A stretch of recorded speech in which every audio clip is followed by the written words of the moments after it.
그 형태는 여러 가지 있지만 거의 수평류 장방형 침사지를 주로 많이 사용을 해요.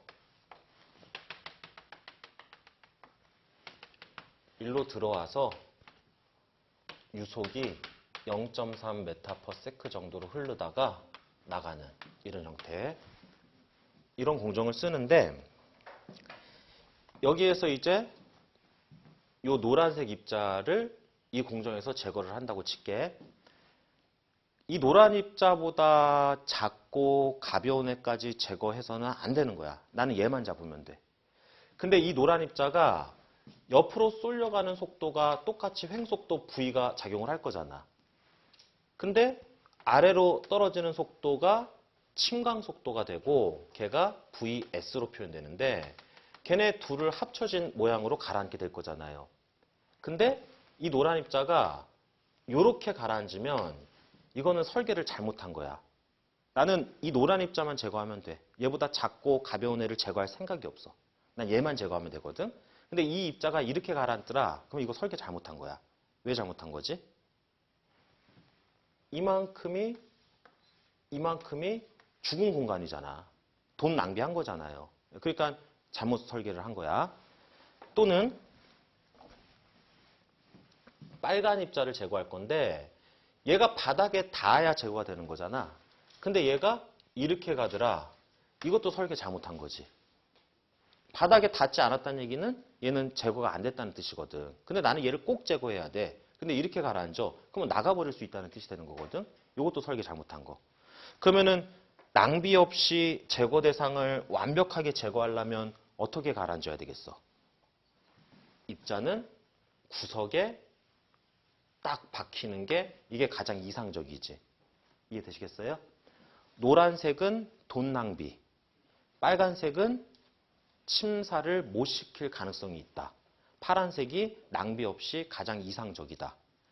그러면 우리는 제거 대상 입자가 어떻게 가라앉을 것인지를 판단을 해야 이 공정의 길이를 결정할 수가 있을 거잖아. 그지? 그래서 이렇게 가라앉을 때 길이는 얼마가 필요하다라는 걸 설계하기 위해선 옆에 가는 횡속도는 표준 재원 0.3 메타/세크로 딱 정해져 있거든. 그러면 나는 내가 제거하고자 하는 입자의 종속도를 파악할 줄 알아야 되겠지. 그렇게 입자의 침강 속도를 연산할 줄 알아야 공정을 설계를 할 수가 있다는 얘기야. 그 입자의 침강 속도를 계산하는 식을 스톡스로라고 얘기를 해요. 그래서 우리말로는 스토크스 공식이라고 얘기를 합니다. 이게 무지하게 중요해. 이 대기 시간에서도 아마 배웠을 건데 수질대기 가리지 않고 출제 비중이 굉장히 높은 게 이 스토크스 공식이에요.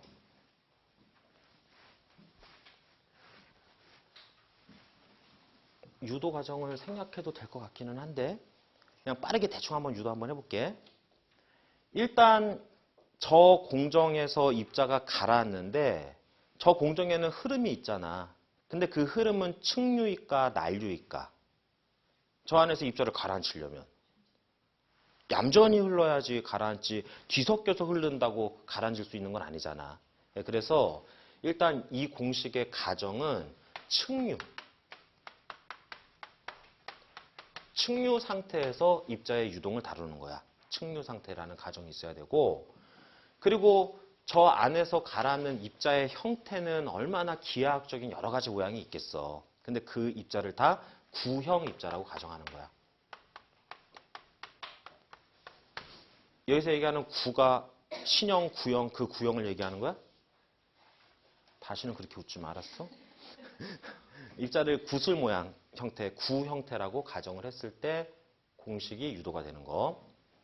그냥 유도 과정 중요한 거 아니니까 빨리 말씀드릴게요.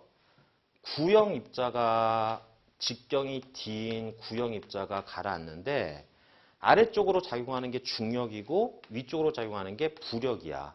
그래서 중력이 작용하고 부력이 작용하는데 이 입자의 침강력이 확보되려면 일단 힘은 F는 ma.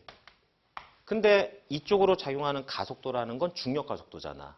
그래서 F는 mg라고 얘기할 수 있는데, 근데 이 입자가 질량에다가 중력 가속도를 곱하면 그게 침강력이거든.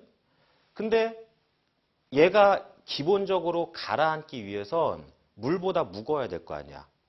그래서 이 질량이 물과의 밀도 차이를 적용을 시켜야 되거든. 그러면은 밀도라는 개념은 최적당 질량이고, 얘를 질량에 대해서 정리하면은 부피 곱하기 밀도가 되는 거잖아. 근데 입자의 밀도와 물의 밀도가 비슷하면 질량은 없는 거잖아요.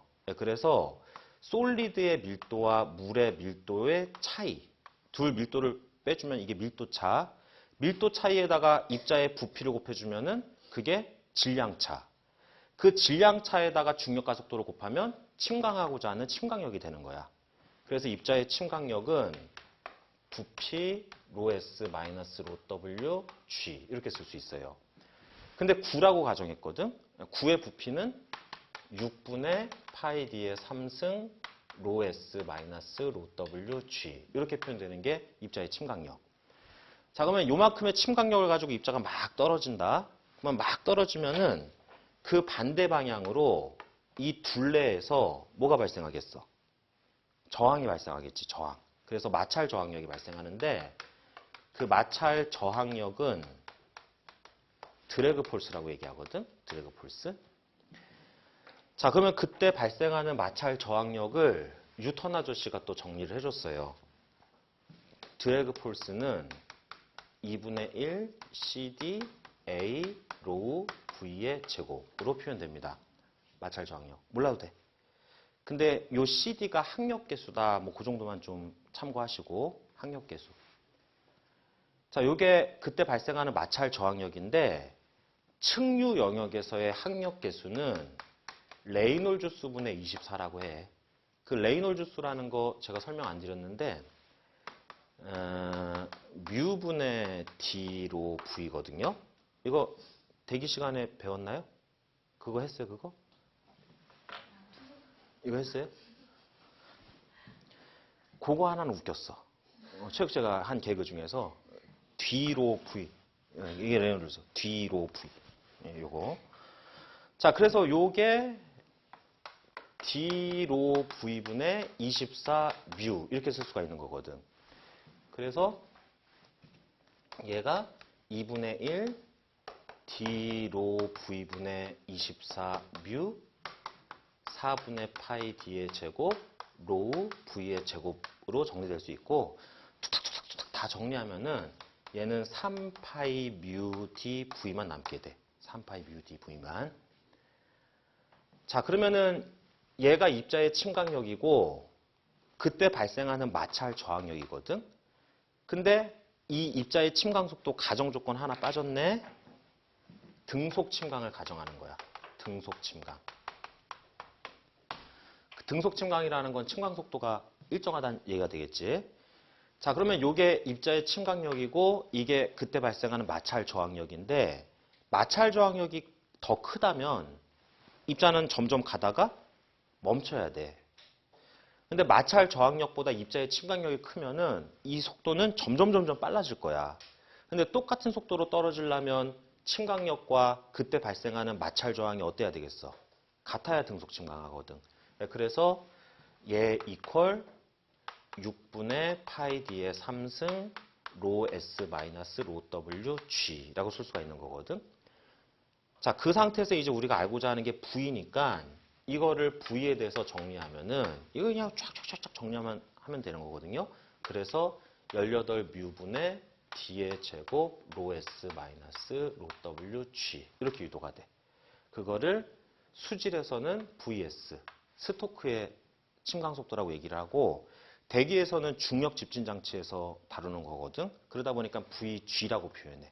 VG라고 표현하든 VS라고 표현하든 똑같이 침강 속도를 얘기하는 동일한 공식이야.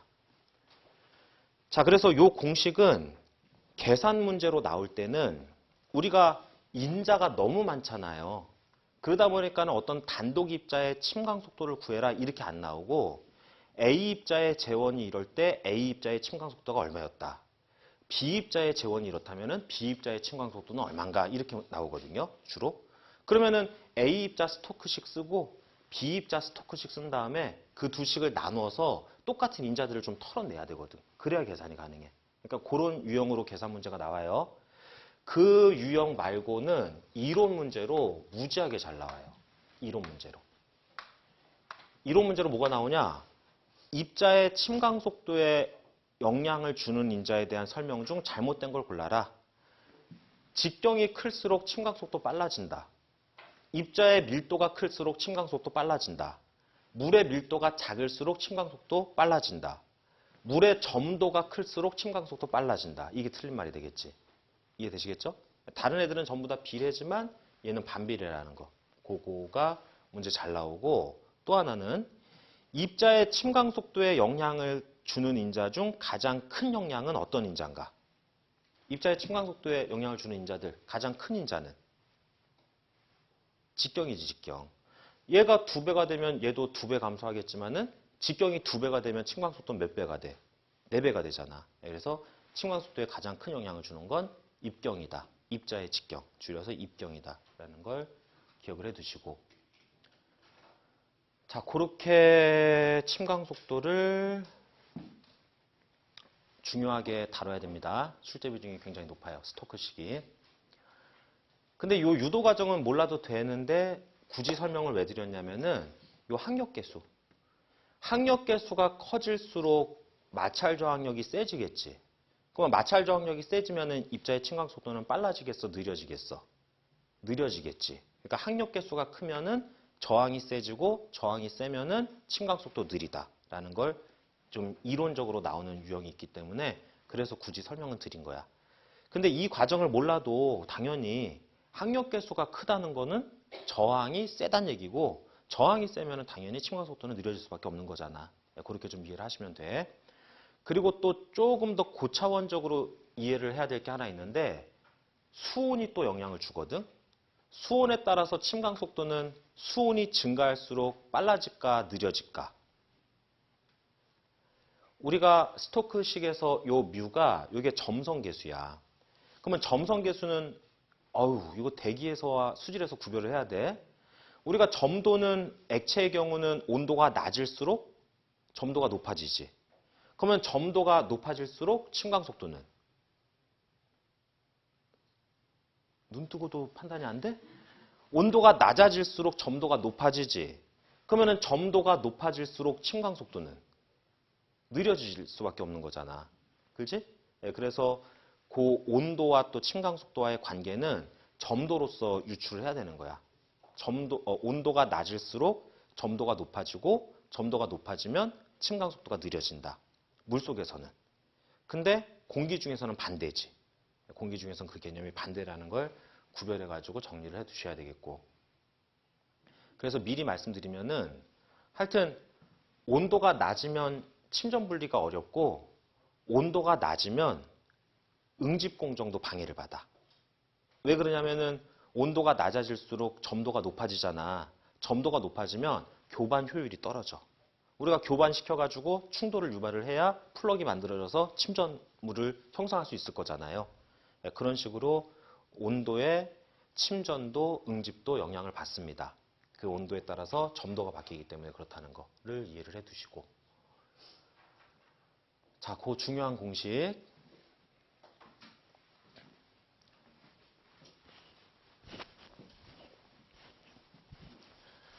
자, 그래서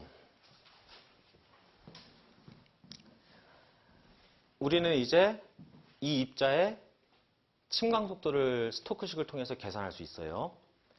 그리고 이 입자가 쭉 떨어져서 여기에 바닥에 닿았을 때 가라앉는 거잖아. 그러면 입자가 아래쪽으로 이동하는 거리는 h만큼 이동을 하는 거지. 그리고 v라는 속도로 쭉 가게 되는데 이 v라는 속도는 이 l이라는 거리를 이동하는 거잖아. 자, 그러면은 이 v는 시간당 이동하는 거리고, 이 vs는 시간당 이동하는 거리야. 근데 아래쪽으로 이동하는 거리는 h고 옆으로 이동하는 거리는 l이잖아. 이해됐어요? 자, 그러면은 요 시간과 요 시간 중에서 요 시간이 짧으면은 팍팍 꽂히는 거야. 그지? 근데 반대로 요 시간이 짧으면은 이 쫙쫙 퍼져 나가는 거지. 그러니까 요 시간이 짧아지면은 빨간색이 되는 거고 요 시간이 짧아지면은 노란색이 되는 거거든. 근데 우리는 요 구석에 딱 박혀야 되잖아요. 그러면 구석에 박히려면은 옆으로 이동하는 데 걸리는 시간과 아래로 이동하는 데 걸리는 시간이 어때야 되는 거야? 같아야 되는 거지. 같아야 이 구석에 딱 박힐 수 있는 거예요. 이해되시겠어요? 그래서 이상적으로 가라앉았을 때 요 t와 요 t가 같아야 되는 거예요. 그럼 얘를 t에 대해서 정리하면은 t는 v분의 l이고 t에 대해서 정리하면은 vs분의 h로 쓸 수가 있는 거잖아. 여기까지 이해되셨어요? 이 둘이 같아야 된다고. 그래서 vs분의 h가 v분의 l과 같아야 돼. 자, 얘를 vs에 대해서 정리해 보면은 vs는 얘를 이쪽으로 곱하고 얘들을 나눠야 되니까 h 곱하기 v분의 l로 정리가 되겠다. 여기까지 이해되셨나요? 이 상태에서 분모 분자에 똑같이 w를 곱해볼게. 분모 분자에 뭐 똑같은 애들 곱하든 나누든 상관이 없는 거잖아. 그러면은 l 곱하기 w가 결국에 뭐가 되는 거예요? 여기가 w니까 l 곱하기 w가 바닥 면적이자 표면적. 그 다음에 h 곱하기 w는 단면적. 그 단면적을 수직으로 통과하는 유속을 곱했네? 결국에 뭐가 되는 거야? 유량이 되는 거지. 그래서 VS가 A분의 Q와 같으면 가장 이상적이야. 우리가 제거하고자 하는 입자의 침강 속도와 우리가 설계하는 공정의 표면 부하가 같아질 때 우리는 이상적인 침전지다라고 얘기할 수 있는 거예요. 이 과정 이해되셨죠? 아니면 뭐 이렇게 생각해도 되는 거야. 침전 효율은 횡속도에 비례해 반비례해. 횡속도. 이 횡속도가 빠르면 빠를수록 각도는 이렇게 벗어나니까 침전 안 되잖아. 그러면은 침전 효율은 횡속도에 반비례하지. 횡속도에 반비례해. 종속도에는 비례해 반비례해. 비례하지. 종속도가 크면 클수록 꽂히잖아. 그러면 제거가 되니까 종속도에 비례하는 거예요. 그리고 L에 비례해 반비례해. 공정의 길이. 공정의 길이가 만약에 여기까지만 와줬더라도 빨간 입자 제거할 수 있었지. 그러면은 침전 효율은 L에 비례하는 거야. H에는 비례해 반비례해. H에는 노란 입자라 하더라도 여기부터 떨어졌으면 같은 각도를 가지고 있다 하더라도 나갈 수 있었던 거잖아. 그래서 이 그림상에선 H에 반비례하거든. 그래서 그 제거 효율 비례 반비례 관계에서 똑같이 여기다가도 W를 곱해버리면 이게 H 곱하기 W 하면 단면적이고 거기를 수직으로 통과하는 유속을 곱했으니까 유량이 되는 거잖아. 그러면은 제거 효율은 유량분의 VS 곱하기 L 곱하기 W니까 수면적이 되겠고 수면적을 아래로 내린다 생각하면은 제거 효율은 A분의 Q분의 VS가 되는 거야. 이해되셨어요? 자, 그렇다면은 VS가 A분의 Q보다 크면은 제거 효율이 1이 넘지. 100%가 넘는다는 얘기거든. 그러면 이거는 무조건 제거되는 완전 제거야. 완전 제거. 근데 침강 속도와 수면 부하를 비교했을 때 수면 부하가 더 크면은 그러면은 얘가 2고 얘가 1이면 50%는 제거가 되는 거지. 얘가 1이고 얘가 0.3이면 30%는 제거가 되는 거지. 그러니까 이때는 부분적으로 제거가 되는 거야. 부분적으로. 자, 근데 이렇게 되려면 그러니까 우리가 제거하고자 하는 입장에서 완전히 제거시키는 게 더 유리하지. 그럼 완전 제거시키려면 이렇게 돼야 되잖아. 근데 이렇게 되려면은 A분의 Q가 작아야 되잖아. 그럼 A분의 Q가 작아지려면 A가 커져야 되잖아. 그럼 A가 커지면은 돈 많이 들잖아. 그러면 돈 아끼려고 이렇게 했더니 제거가 안 될 수 있잖아.